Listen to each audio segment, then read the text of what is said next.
தேர்தலில் ஓட்டுக்கு பணம் கொடுக்காமல் போட்டியிடும் நாம் தமிழர் கட்சியினை வெல்ல முடியுமா என அக்கட்சியின் முதன்மை ஒருங்கிணைப்பாளர் சீமான் கேள்வி எழுப்பியுள்ளார். சென்னை கோயம்பேட்டில் நடைபெற்ற வழக்கறிஞர்கள் பிரிவு ஆலோசனை கூட்டத்திற்கு பின் செய்தியாளர்களிடம் பேசிய அவர், சட்டமன்ற தேர்தலை ஒட்டி பிப்ரவரி 21 திருச்சி மாநாட்டில் வேட்பாளர்களை அறிவிக்க உள்ளேன் என்றார்.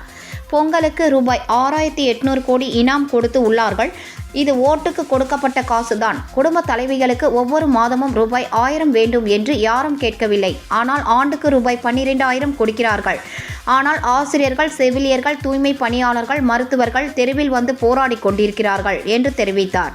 போக்குவரத்து துறையில் 1 லட்சம் கோடி கடன் இருக்கும் நிலையில் பேருந்துகளில் இலவச பயணம் எதற்கு? மத்திய மாநில அரசுகள் கடன் வாங்கி அரசை நடத்தியும் எந்த பயனும் இல்லை என்றும் அவர் அப்போது கூறினார்.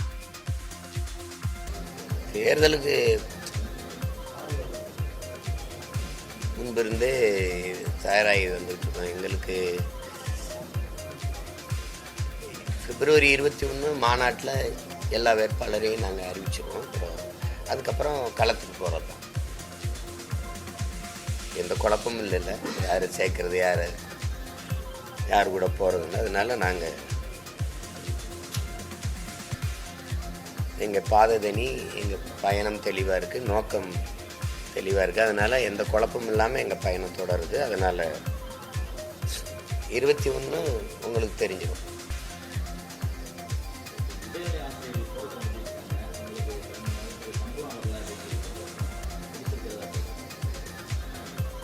போராடினீங்கன்னா பிடிப்பாங்கல்ல. எனக்கிட்ட கேட்குற அண்ணன்ட்ட கேட்குறீங்க நீங்கள். 6800 கோடி பொங்கலுக்கு மக்களுக்கு இனாம் கொடுக்குது, இலவசம் கொடுக்குது. 1000 குடும்ப தலைவிகள் வந்து கேட்கல, எங்கள் அம்மாவோ எங்கள் அக்காவோ கேட்கல. ஆனால் நீங்கள் கொடுக்குறீங்க. அது வாக்குக்கு கொடுக்குற காசு தான். ஆண்டுக்கு 12000 அப்படின்னு நீங்கள் மாதம் அப்படின்னு நீங்கள் கொடுக்குறீங்க. ஆனால் போராடுறாங்க ஆசிரியர் பெருமக்கள். நீங்கள் ஒரு அறிவு சமூகம் எப்படி சிந்திக்கும்னா, எந்த நாட்டில் மருத்துவர்களுக்கு அதிக மதிப்பு இருக்கோ,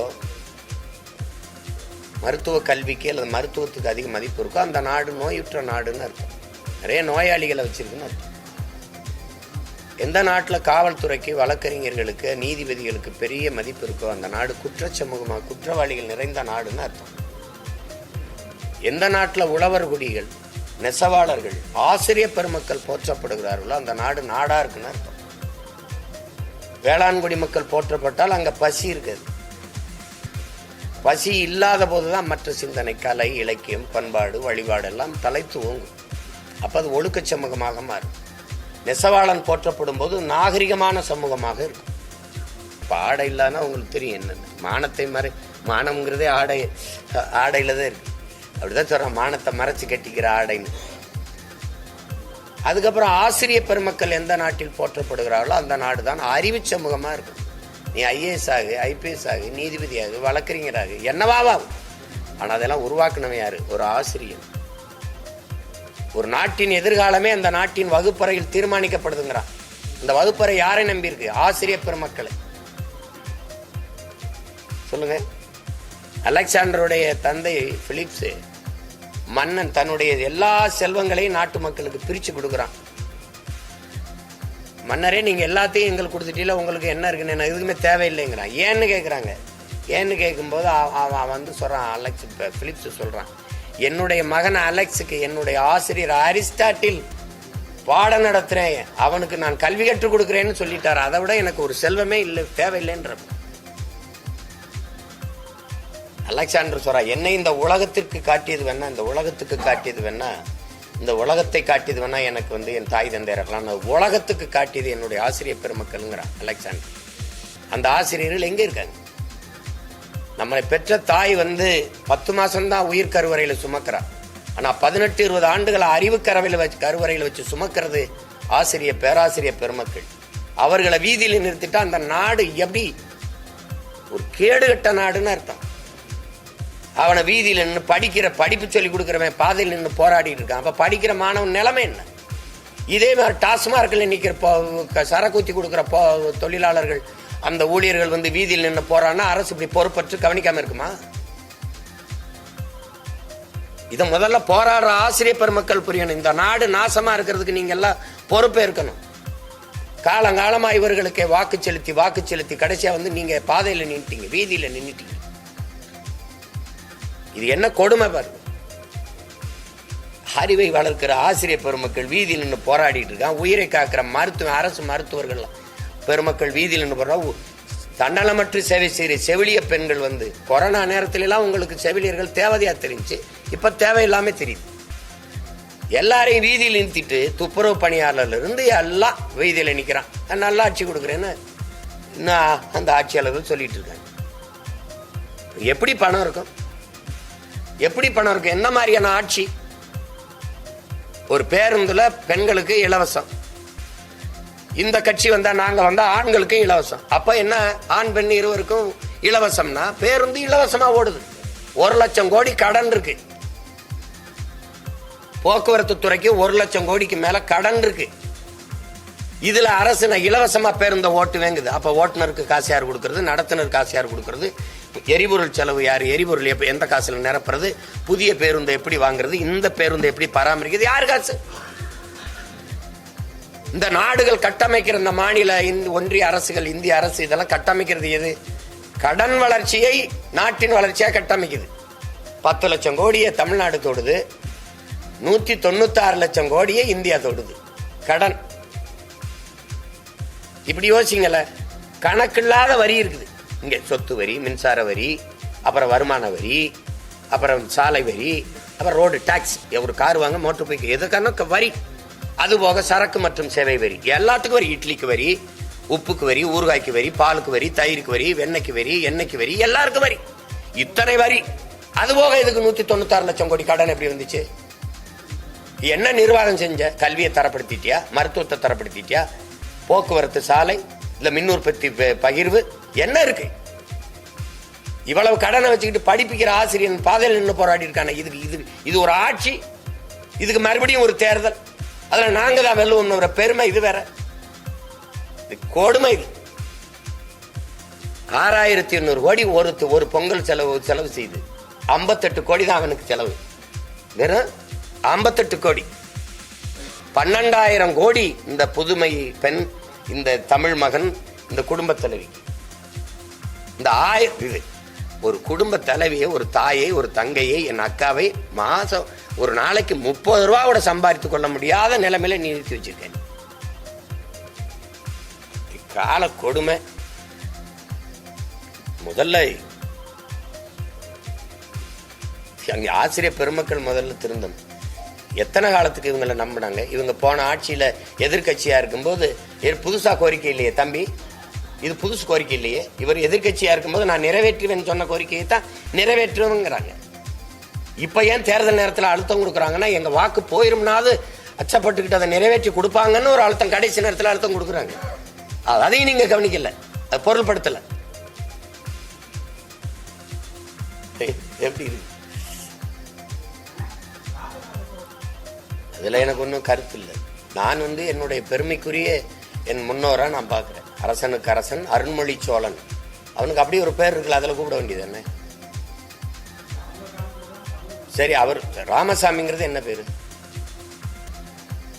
என்ன பேரு? அப்பாவுக்கு ராமசாமின்னு இருந்ததை எங்க அண்ணன் மாத்தி தொல்காப்பின்னு வச்சுட்டார்ல. இப்ப ஈவேராவுக்கு ராமசாமி, அந்த பேர் என்ன பேரு? அவர் தான் ஆரியத்தை எதிர்த்தாரு.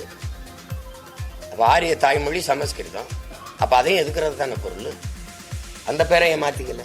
ஒரு பேரையே மாத்தாதவரை சமூகத்தை மாத்தினாருன்னு பேசிட்டு அலையிறியே. சொல்லுங்க.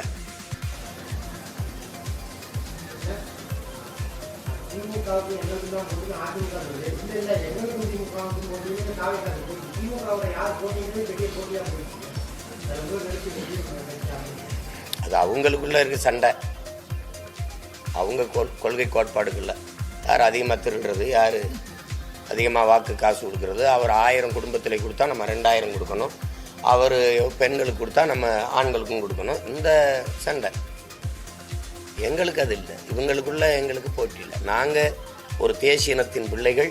தமிழ்நாட்டில் என் தாய் நிலத்திலிருந்து எடுத்து வைக்க அரசியல் என் மாநில மக்களுக்கு மட்டும் அல்ல, உலக பொதுமைக்கு. புவி வெப்பமாகுதுங்கிற அரசியலை எடுத்து போகிறதுங்கிறது, விழிப்புணர்வு ஏற்படுத்துங்கிறது உலக பொதுமைக்கு பல ஆண்டுகளாக சொல்லி வரேன். கேப்டன் நகர் மாதிரி தென்னாப்பிரிக்காவில் கேப்டன் நகரில் நீரற்ற நகரமாயிடுச்சுன்னு சொன்ன மாதிரி ஒரு நாள் இந்த பூமி மாறும்னு சொன்ன யாரும் கேட்கல. 200 நாடுகளின் அறிஞர்கள் எல்லாம் சேர்ந்து ஐநாவில் ஒரு ஆய்வறிக்கையை தாக்கல் பண்ணான். படிங்க. சூழியல், பொருளியல், அரசியல்னு எங்கள் ஐயா கி வெங்கட்ராமன் எழுதின நூல் இருக்கு, படிங்க. அதில் 12 ஆண்டுகளுக்குத்தான் பூமியின் வாழ்நாள் இருக்குது. அதுக்குள்ள பூமியை காப்பாற்றலைன்னா நம்ம எல்லாரும் அழிய வேண்டியதான அவன் சொல்லியே 4-5 ஆண்டுகள் ஆயிடுச்சு. ஒரு நாட்டு தலைவனும் கவலைப்பட்டதா இல்லையே?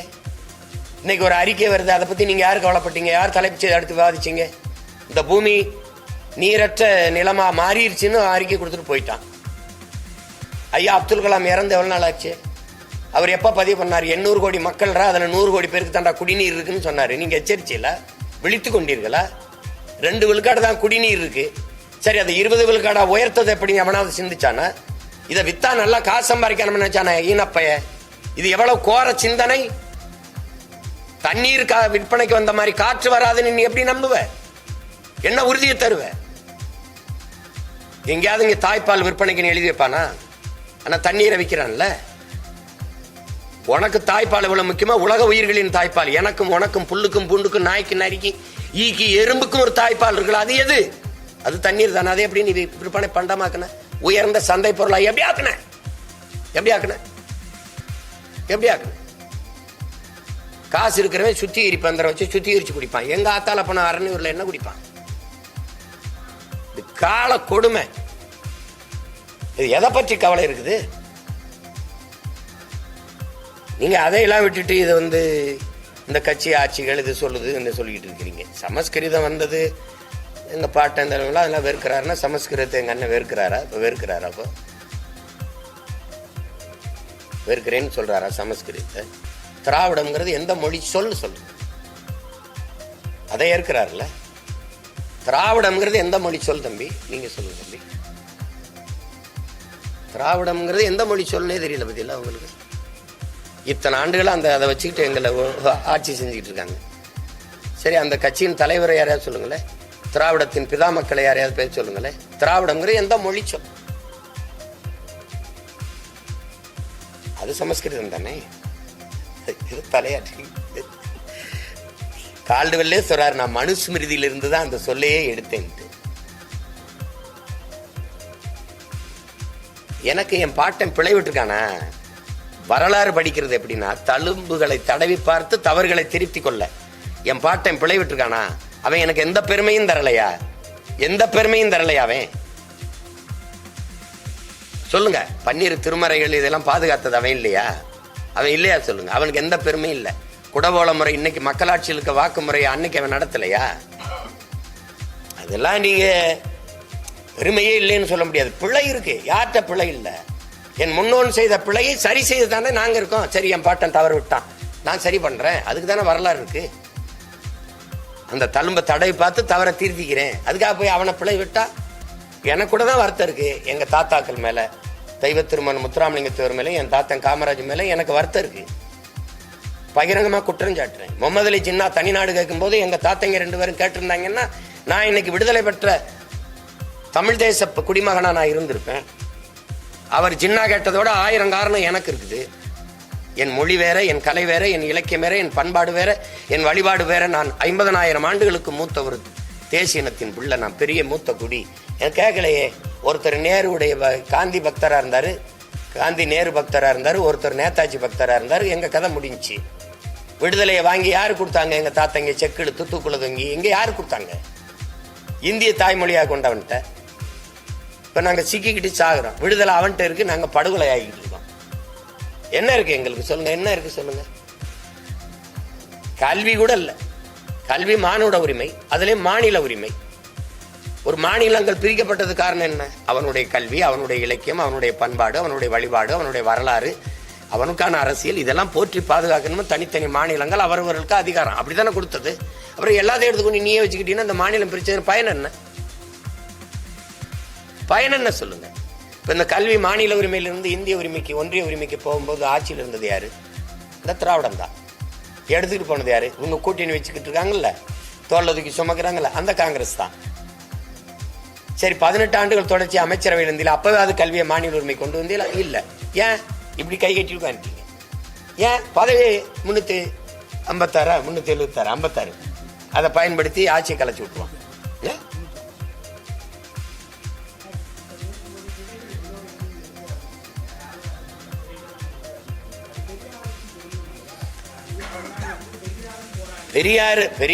பெரியாரும் போராடினாருங்கிறத நாங்க எதிர்க்கல, ஏற்கிறோம்ட்டான். பெரியார் தான் போராடினாருன்னு சொல்லிட்டு இருக்கக்கூடாது. எனக்கு டவுசர் போட்டது, பல்லு விளக்கி விட்டது, முடி வெட்டி விட்டதெல்லாம் அவர் தான், படிக்க வச்சதெல்லாம் அவர் தான் சொல்லக்கூடாது. பெண்ணிய உரிமையெல்லாம் 100க்கும் மேற்பட்ட பெண்பார் புலவர்கள் எங்களுக்கு இருக்கிறாங்க. பன்னி கொய்யத்தியாரெல்லாம் ஒரு கொய்யவ பெண்ணே பாடியிருக்கா, இந்த குறவர் பெண்ணே பாடியிருக்கா. எங்க அவைக்கு யாரு நீங்க தமிழ் படிப்பிச்சியல? அவைய பெரியார் பார்வையில யாரு? அழுக்கு முட்டைங்கிறாரு. மாசக்கணக்கா குளிக்காம இருந்தவர் அறிவு மூதாட்டி அவை இப்ப அழுக்கு முட்டைன்னா எப்படி? என் பாட்ட ராஜராஜன் தமிழ சனியை ஒளின்னு சொல்லிட்டு போயிருக்கானா? அப்படி எது இருக்கா? அப்படி எது இருக்கா? சரி, கன்னடர் ஐயா ஈவேரா வந்து கன்னடர். கர்நாடக அளவு இந்த மொழியில என்ன இருக்கு? இது சனியை ஒளின்று உயிரோடு இருந்திருக்க முடியுமா? சொல்லுங்க தம்பி. உலகத்தின் தொன்மையான மொழி எது தம்பி?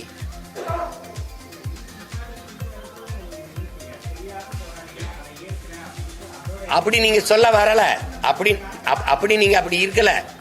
எல்லாம் பெரியாருங்கும் போது நாங்க என்ன சொல்றோம்? எங்க இனத்தின் முன்னோர்கள் எல்லாரும் பெரியாருன்றோம். நீங்க அப்படித்தானே நீங்க பார்க்கணும். நீங்க எல்லாமே அவர் தாங்கும் போது வெறி வருமா வராத? நீ இறைவனை விமர்சிச்ச, நீ அதை ஏற்க சொன்ன. ஈவேராவை விமர்சிக்கும் போது எதிர்த்து நிக்கிற. என்னவும் கருத்து சுதந்திரம், என்னவும் பகுத்தறிவு. நான் கேட்கறதுக்கு கேள்விக்கு பதில் தான் சொல்லணும். அங்க எங்க ஆத்தாவில் இருக்கிறது, என் மனைவி இருக்கிறது, என் பரவுக்கு இதெல்லாம் பேசுனா நீ என்ன பெண்ணியம் போட்டுற? என்ன பெண்ணியம் போட்டுற? இந்த கோவை ராமகிருஷ்ணன் பேசுறான், குருமூர்த்திக்கு பிறந்தவங்கிறான். ஏண்டா நீ யாருக்குடா பிறந்த? நீ யாருக்கு பிறந்த? நீ ராஜாஜிக்கு பிறந்தியாடா? அவ்வளவுதான். ராஜாஜி தானடா உங்க ஈவரா கடைசி வரைக்கும் காலனைக்கு குடிச்சிட்டு இருந்தாரு. ஆச்சாரியாரோடவும் பிராமணர்களோடவும் சேர்ந்து துணையோடு நான் திராவிட நாடு அடைவேங்கிறாரு. இது எப்படி திராவிட நாடு? இதுக்கு யார் பதில் சொல்றது? கடைஸ்வரை ராஜாஜி அவர்களோடு ஈவேரா ஐயா நட்போடு இருந்தாரா இல்லையா? அப்பெல்லாம் நீங்க ராஜாஜிக்கு பிறந்தீங்கன்னு நான் சொன்னா எப்படி இருக்கும்? திராவிடம் பேசுறவனா ராஜாஜிக்கு பிறந்தவனா எப்படா இருக்கும்? அந்த மேடையில் உட்கார்ந்துருக்காப்புல ஒருத்தன் பேசுறாங்க, என்னை குருமூர்த்திக்கு பிறந்தவங்கிறான். இதுதான் உங்க ஈவேரா கற்றுக் கொடுத்த பண்பாடாடா, நாகரிகமாடா? அயோக்கிய பயல்களா? என் தாய் நிலத்துல உட்கார்ந்துக்கிட்டு என்ன திராவிடம்? திராவிடம்னா என்னன்னு சொல்ற? எதுக்கு கொண்டு வரப்பட்டதுன்னு சொல்ற? ஆரியத்தை எதுக்கு எஸ்.வி. சேகரி இந்த மைத்திரியை நீங்க கட்சியில சேர்த்து வந்த திராவிடம்? 30 ஆண்டுகளா உன் திராவிடம் ஆரிய பெண்ணை தலைமையேற்றுச்சடா. அன்னைக்கு நாண்டு கண்டு செத்தியா காலில் விழுந்து பதவி அனுப்பிச்சுட்டு இருந்த உன் திராவிடம். அறிவு தெளிவு கொண்டு அடிமைப்பட்டு கிடந்த தமிழ் தேசிய நம்ம அரசியல் புரிதலோடு எழுச்சி கொண்டு வருது. இது பிரபாகரன் பிள்ளைகளின் காலம். சும்மா வந்துகிட்டு குறுக்கு மேற்கம் வாழக்கூடாது. அதெல்லாம் ஒரு காலம். ஒரு பெரிய எழுச்சி கொண்டு எழுந்து வருது தமிழ் தேசிய அரசியல் தெரியாம குறுக்கா திராவிடம் என்னது? நீ நல்ல வீரனா இருந்தா. ஈவேராங்கிற தந்தை பெரியாரை சீமான் எதிர்த்து பேசிட்டான். அவனுக்கு ஓட்டுப்படாதுன்னு தேர்தல் காலத்துல ஒரு மகன் பேசுறான். ஒருத்தன் பேசுறா பாப்போம். ஒருத்தன் பேசுறா.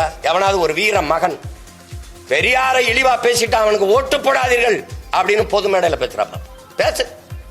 பெரியாரை நாங்க போற்றுறோம், அதனால எங்களுக்கு ஓட்டு போடுன்னு சொல்லு. நல்ல ஆண்மகன். எந்த தலைவனுக்கு இங்க ஓட்டு இருக்கு? நான் சொல்லுவேன், எனக்கு இருக்கு. என் கொள்கைக்கு இருக்கு. எனக்கு விழுந்த ஓட்டு 1 ரூபா பணம் வாங்காம என் சொந்தங்கள் என் நோக்கத்திற்கு என் கொள்கைக்கு போட்ட ஓட்டு. உங்களுக்கு எவருக்காவது ஓட்டுருக்கா? காந்திக்கு தான் ஓட்டு இருக்கு. நீங்க கொடுக்குற 1000 2000 அந்த படத்துல ரூபாயில இருக்கிற காந்திக்கு தான் ஓட்டு. இங்க யாருக்கு ஓட்டு? உங்க ஈவேராவுக்கு ஓட்டா? இல்ல உங்க ஐயா கருணாநிதிக்கு ஓட்டா? யாருக்கு ஓட்டு? இல்ல ஐயா ஸ்டாலினுக்கா? எடப்பாடிக்கா? வெக்கம் இல்லாம பேசிட்டு இருக்கிறீங்க. தேர்தல்ல வாக்குக்கு காசு கொடுக்காம நல்ல மானமுள்ள வீர ஆண்மகன் என்னை வென்று காட்டுறான். ஒருத்தன் வாக்குக்கு காசு கொடுக்க கூடாது. நில்லு, தேர்தலை பார்ப்போம். கூட்டத்துக்கு காசு கொடுக்காம கூட்டி காட்டு பார்ப்போம். மகளிர் மாநாடு போடுற வட இந்திய பெண்களை கூட்டி வந்து சிப்கார்ட்ல வேலை செஞ்சு ஜீன்ஸ் பண்ணிட்டு காப்பி டீ ஷர்ட்டும் போட்டுக்கிட்டு சிவப்பு டீ ஷர்ட் போட்டு 500 அவள்கிட்ட போய் பத்திரிகைகளுக்கு போய் இதர் மேக சாத் மேகன்னு வச்சு போயிட்டு இருக்காங்க. என்ன திமுக மகளிர் மாநாட்டில் என்ன சிரிக்கிற? கேவலம். மேசையில பெண்கள் உட்காரக்குள்ள ஒரு பை இருக்கு, எடுத்தா இந்தா பாருங்க தண்ணி, இந்தா பாருங்க பிரியாணி, இந்தா பாருங்க இது. கால கொடுமை. செத்து போன தத்துவங்களை வச்சுக்கிட்டு நான் தான் பல முறை சொல்லிட்டேன். வைத்தியகாந்த் இருந்தாலும் உச்சக்கட்ட காட்சி பார்த்திருக்கா, கிளைமேக்ஸ் 2 அடுக்குக்கு முன்னாடி ஐயா விஜயகாந்த் கொல்லப்பட்டுருவாப்ல. ஆனால் அவர் குத்துயிருங்கிற இருக்கும்போது அக்கா ரேவதியை கூப்பிட்டு இந்த வாரம் அந்த அவங்களை கூப்பிட்டு வந்து தப்பிச்சு ஓட விடு, என்னை இந்த ஊர் எல்லையில் ஐயனார் கோயிலில் வந்து இந்த அருவாலோட அப்படி நிறுத்தி இருந்தப்ப 2 ரீலுக்கு முன்னாடி 2 அடுக்குக்கு முன்னாடி இறந்து போனவர் அப்படி நிற்பாப்ல. இப்படி நிற்கிறது யாரு? திராவிடம். புரியுதா? அப்புறம் கிட்ட ராதாரவி என்ன வந்து இப்படி வெள்ளிக்கிழமை ராமசாமின்னு வந்து இப்படி நிற்பாப்ல. நின்ன உடனே டேய் அப்படி போகும்போது காத்தடிக்கும் போது அப்படி அப்படியே விழுவாப்ல. அவர் நின்ன உடனே பாய்ந்துக்கிட்டு இருப்பான். இப்படி நீங்க எல்லாம் பாய்ந்துகிட்டு இருக்கிறீங்க இந்த அருவான்னு. அது செத்து ரொம்ப நாள் ஆச்சு. இப்ப ஒரு நாள் விழும்பாரு, சத்துன்னு விடும், ஆட அப்படிம்பா. நீ அந்த நிலைமை இப்ப வரப்போகுது. இப்ப நான் பேசுனதே எங்க அண்ணன் 2006க்கு முன்னாடி பேசினாப்ல. நான் பேசுறது புதுசு ஒன்றும் கிடையாது. அவர் எங்களை இப்படி இப்ப தம்பி இப்படி உட்கார வச்சுக்கிட்டு முன்னாடி பேசுனது அதை தான் நாங்க என்னமோ ஈவேராவை ஏத்துட்டோம்னு. தாய்மண் இதல்ல. மதிப்பிற்குரிய அறிவர் ஐயா ரவிக்குமார் எழுதின கட்டுரைகள் இருக்கு. மனச்சான்றுக்கு எதிராக இல்லைன்னா அந்த கட்டுரைகளை அப்படியே தாய்மண்ணில் வந்த கட்டுரைகளை வெளியிட சொல்லுங்க. முதல்ல எங்க அண்ணங்களை வெளியிட சொல்லுங்க. அதுல இருக்கிறதை விட நான் அதிகமா ஈவேராவை பேசிட்டேன்னா நான் இனிமேல் பேசுறதை நிறுத்திக்கிறேன். இல்ல பேரறிஞர் அண்ணா அவர்களும் பெருந்தகை ஐயா கருணாநிதி அவர்களும் ஈவேராவை எதிர்த்து பேசுனதை விட நீங்க பேசுறீங்க சீமான்னு சொல்லுங்க, நான் பேசுறதை விட்டுறேன். என்னது தமிழ் தேசியம் பேசட்டும், எங்க அண்ணன் தமிழ் தேசியம் என்னன்னு எங்களுக்கு கற்பிச்சு கொடுக்கட்டும், நாங்க தெரிஞ்சுக்கிறோம். அவர் கற்பிச்சதை தான் நாங்க எடுத்துட்டு போறோம். ஒருவேளை இதுல என்ன அவர் சொல்ற தமிழ் தேசியம் அது நல்லா இருந்ததுன்னா எடுத்துக்கிறோம், அவ்வளவுதானே. அதான் நியூஸ் 24/7 அந்த தாக்கப்படுறதை எப்படி பார்ப்போம். அந்த அளவுக்கு நீங்க ஒரு என்ன சொல்றது கருத்து சுதந்திரம் ஜனநாயகத்தை வச்சிருக்காங்க. இவங்க ஒரு செய்தி சேகரிக்க போற ஊடகவியலாளரையே வந்து தாக்குறது இங்கே இப்ப தொடர்ச்சியா நடக்குது. இது ஒன்றும் இல்லை, அது பெரும் கண்டனத்துக்குரியது. அதை நாங்க கூட கண்டிச்சு அறிக்கை கொடுத்துருக்கோம். அது தம்பியோட தனிப்பட்ட விருப்பம். கொள்கை தலைவர்கள் 5 பேர் பின்னாடி வச்சிருக்காரு, அப்ப அவங்க யாரும் இல்லை. எனக்கு அதெல்லாம் இல்லை. எனக்கு நிறைய முன்மாதிரிகள் இருக்கிறாங்க. நாங்கள் ஏற்றுக்கொண்ட ஒரே தலைவன் எங்களுக்கு தெரியும். எங்கள் உயிர் தலைவன் பிரபாகரன். என் இனத்தின் எல்லாமுமாக என் தலைவன் இருந்தார். எங்களுக்கு வரலாறு அறிவியல் எல்லாமாவே இருந்தார். எங்களுக்கு எல்லாமே அவர் ஒரு சரியான வழித்தடமாக எங்களுக்கு இருந்தார். எங்கள் முன்னவர்கள் நிறைய இருக்கிறாங்க. நேர்மையும் உண்மையும் நேர்மையுமான எளிய அப்படின்னா பெருந்தலைவர் காமராஜர். தன்னலமற்ற ஒரு தொண்டு அப்படின்னா எங்கள் பாட்டனார் வஉசியை தாண்டி இங்கே ஒன்றும் இல்லை. எங்கள் தாத்தா முத்துராமலிங்க தேவர், கக்கன் இவங்களெல்லாம் தாண்டி இங்கே எங்களுக்கு ஒன்றும் இல்லை. வாழுகிற ஒரு மனித புனிதனா எங்கள் அப்பா இன்னைக்கு நல்ல கண்ணு இருக்கார், அவரை தாண்டி இங்கே ஒன்றும் இல்லை. எங்களுக்கு இப்படி ஒருத்தர் 2 பேர் இல்லை, எங்களுக்கு நிறைய பேர் இருக்கிறாங்க. அதனால அது தம்பியுடைய விருப்பம், தம்பி அதை ஏற்றுக்கிறாரு. ஆனால் எந்த இடத்துல இப்போ ஐயா எம்ஜிஆரை எதில் எடுத்துக்கிட்டேன், அம்மா ஜெயலலிதாவை எதில் எடுத்துக்கிட்டேன், இப்போ ஊழல் வழக்கில் குற்றஞ்சாட்டுப்பட்டு உள்ளே போனதை எடுத்துக்கிட்டேன், அப்படி இருக்குல்ல. ஐயா எம்ஜிஆர் வந்து முதலா எல்லாமே பயிற்று மொழி தமிழாக இருந்ததா பயிற்று மொழி ஆங்கிலமாக மாற்றினாரு, அதை நான் வரவேற்று எடுத்துக்கிட்டேன். புரியுதா? நான் சிறப்பு உங்களுக்கு புரியுதுன்னு நினைக்கிறேன். இப்போ அப்படி முல்லை பெரியாற்று அணையை பாதுகாக்கிற உரிமை தமிழ்நாட்டுக்கு இருந்தது, அதை அவர் கேரளாவுக்கு எழுதி கொடுத்துட்டு வந்தாரு, அது எனக்கு பிடிச்சிருந்தது எடுத்துக்கிட்டேன். அப்படி இருக்கணும். இப்போ நாங்கள் இதையெல்லாம் எடுக்கலை. எதை எடுத்துக்கிட்டோம்? எங்களுக்கு தேச விடுதலைக்கு எங்கள் தலைவன் போராடும் போது தான் பெற்ற மகனை போல எங்கள் தலைவனை நேசித்து நின்று இருகரமும் கொடுத்த உதவி அந்த பேரன்புக்கும் அந்த பற்றுக்கும் நாங்கள் வந்து அவரை போற்றோம். இப்போ நான் ஒரு காரணம் சொல்றேன்ல, அப்படி சொல்லணும், ஏதாவது சொல்லணும். அம்மையார் ஜெயலலிதாட்ட இந்தந்த முடிவுகள் எனக்கு சரியா இருந்தது, அதனால எடுத்துக்கிட்டேன் அப்படின்னு சொல்லணும். அது இல்லாம மொட்டையா சொல்லக்கூடாதுல்ல. அதெல்லாம் எனக்கு கருத்து இல்லை, அது அவரவர் விருப்பம். இது வந்து உங்ககிட்ட என்ன கேட்குறேன்னா, நீங்க எல்லா நேரமும் நீங்க கேட்கும் போதெல்லாம் நாங்கள் வந்து சந்திச்சு நான் சொல்றேன், நீங்க உங்களுக்கு புரியுதுன்னு நினைக்கிறேன். எல்லா நேரமும் நீங்க விண்ணூர்தி நிலை ஏறும்போது ஒரு தடவை இருக்கிறீங்க, அப்புறம் இறங்கும்போது இருக்கிறீங்க, அப்புறம் அங்கே கூட்டம் நடக்கும்போது இருக்கிறீங்க, நான் சந்திக்கிறேன். ஆனால் என்னை பற்றி நீங்கள் பேசுறதில்ல. எதுவுமே என் தம்பி உங்களை சந்தித்து பேச மாட்டாப்புல, உங்களை சந்திக்க மாட்டாங்களா, நீங்கள் அவரை பற்றியே பேசிட்டு இருப்பீங்க. இது ஒரு கொடுமை தானே. நீங்கள் செய்கிறது மட்டும் பெரிய அறமாக சார்ந்த செய்யலாம். இன்றைக்கி ஒரு நேரம் உட்கார வச்சு என்னை கேள்வி கேட்டுருக்கிறீங்க. அன்னைக்கு வந்து மொழிப்போர் இருக்கு, நான் வணக்கம் செலுத்த போகிறேன்னு, அதை விட உங்களுக்கு வேறு எதுவும் முக்கியம். என் தம்பி உதயநிதி பிறந்த நாளை கொண்டாடுறாங்கன்னு எல்லாரும் அங்கே போயிட்டீங்க. அப்போ நான் கூட நினச்சேன் இனிமேல் இவங்களை சந்திக்கவே கூடாதுடான்ட்டு. சரி இந்த வருங்க ரசிக்காமல் அவன் தம்பியை வந்து நின்று சரி போ சந்திப்போம் அப்படின்னு அந்த கோவம் அப்படியே குறைஞ்சிருது. அது என்ன பண்ணுது, இது ஒளி வாங்கி தான், இது துப்பாக்கி இல்லை. இதுக்கு பயந்துக்கிட்டு சந்திக்காமல் இருக்க வேண்டிய தேவையில்லை. இல்லை தேர்தல் அரசியல், கொள்கை அரசியல் அப்படி இல்லை. அப்படி எங்கள் கொள்கை அரசியல் எங்கள் யார்கிட்ட இருக்கு? தேர்தல் அரசியல், கட்சி அரசியல், மக்கள் அரசியல். இப்போ கட்சி அரசியல்னா ஒரு கட்சி ஆட்சிக்கு வர்றது ஒரு 5 வருஷத்துக்கு ஒரு தடவை தேர்தல் வரும், 5 ஆண்டுக்கு ஒரு முறை. தேர்தலில் வென்று வந்த பிறகு தேர்தலை பற்றி கவலைப்படக்கூடாது, மக்களை பற்றி தான் கவலைப்படணும். ஆனால் இது வந்த பிறகு கட்சி தேர்தலையே கவலைப்படும். கட்சிக்கு நிதி புரட்டும், மாவட்ட செயலாளர் அமைச்சர்களை வச்சு பார்ட்டி ஃபண்டு கட்சி நிதின்னு ஒன்று வாங்குது பற்றியெல்லாம் உங்களுக்கு புரியும் நினைக்கிறேன். இந்த பார்ட்டி ஃபண்டு வசூலிக்கிறது கட்சி அரசியல். அப்புறம் தேர்தலை குறி வச்சா அடுத்த தேர்தல் என்ன பண்ணலாம், மகளிருக்கு 1000 கொடுத்தா மகளிர் வாக்கை வாங்கிடலாம். கல்லூரிக்கு போகிற பெண்கள் வாக்கை வாங்கினோம்னா அதுக்கு புதுமை பெண் ஒரு 1000, இளைஞர்கள் வாக்கு. அப்போ கல்லூரிக்கு போகிற பெண்கள் அது. இப்போ இது வந்து தேர்தல் அரசியல். இப்போ மடிக்கணினி 11ஆப்பு 12ஆப்பு படிக்கிற பையங்களுக்கு கொடுக்காம கல்லூரியில் 2ஆம் ஆண்டு, மருத்துவக் கல்லூரியில் 2ஆம் ஆண்டு 3ஆம் ஆண்டு படிக்கிறவங்களுக்கு ஏன் கொடுக்கணும்? இந்த 11, 12க்கு வாக்குரிமை வரல, இவனுக்கு வாக்குரிமை இருக்கு. அப்போ அவன்கிட்ட கொடுத்தோம்னா தேர்தல் அரசியல். இங்கே பாருங்க தம்பி, போன ஆண்டு கொடுத்துருந்தா அந்த மடிக்கணினியை, அது மக்கள் அரசியல். அடுத்த மாதம் தேர்தல் வரும்போது இப்போ கொடுத்தா அது தேர்தல் அரசியல். இப்போ போன ஆண்டு பொங்கலுக்கு நீங்கள் வேட்டி சேலை அரிசி இந்த 3000 கொடுக்கல, இந்த 3000 கொடுக்கல, 1000 கூட கொடுக்கல. இந்த வாட்டி 3000 கொடுக்கறது காரணம் அடுத்த மாதம் பிப்ரவரி 20க்கு மேலே தேர்தல் அறிவிக்க போகிறான். அப்போ இப்போ கொடுத்தா அது ஞாபகத்தில் வந்து வாக்கா மாறும். இது தேர்தல் அரசியல். இந்த காசை போன ஆண்டு கொடுத்துருந்தா அது மக்கள் அரசியல். விளங்கிருச்சா? அதுதான்.